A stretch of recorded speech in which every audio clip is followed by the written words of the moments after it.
আসসালামু আলাইকুম এভরিওয়ান, সবাই কেমন আছেন? আশা করি সবাই ভালো আছেন। হঠাৎ করে চটপটি খেতে ইচ্ছে করলো, তাই বানিয়ে ফেললাম।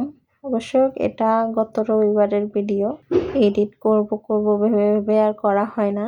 তাই এখানে তো চটপটির ডাল মনে হয় পাওয়া যায় না, আমি দেখি নাই। তো কিছু তো করার নাই, মন যাইতে চাইছে, খাইতে তো হবে। তাই বুটের ডাল দিয়ে চটপটি রান্না করে ফেলছি। আমি ভাবছিলাম তেমন একটা মজা হবে না বুটের ডালের চটপটি, তো দেখতেছি যে না, খারাপ হয় নাই, ভালোই লাগছে। আর চটপটির মশলাটা নাই তো এখানে আছে, তেমন একটা পাওয়া যায় না। তো আমার আম্মু বাংলাদেশ থেকে বোরহানের মশলা পাঠাইছিল, ওইটা দিয়ে চালাই দিছি।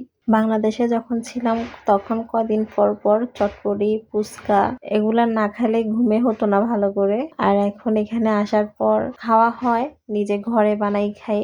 তবুও কেন জানি দোকানের বাজারের গুলাই অনেক মজা লাগে ঘরের গুলো থেকে। আমি অবশ্য রান্না বান্না করতে অনেক ভালোবাসি, অনেক ভালো লাগে আমার কাছে রান্না বান্না করতে। তাই যে সময় যেটা ইচ্ছা করে ওটাই বানাই ফেলি, করে ফেলি। আচ্ছা, আপনাদের কার কার চটপটি পছন্দ কমেন্ট করে বলবেন। আর আমার মতো কেউ কি কোনোদিন বুটের ডাল দিয়ে চটপটি রান্না করছেন কিনা এটাও কমেন্ট করে জানাবেন। আজকে এ পর্যন্তই।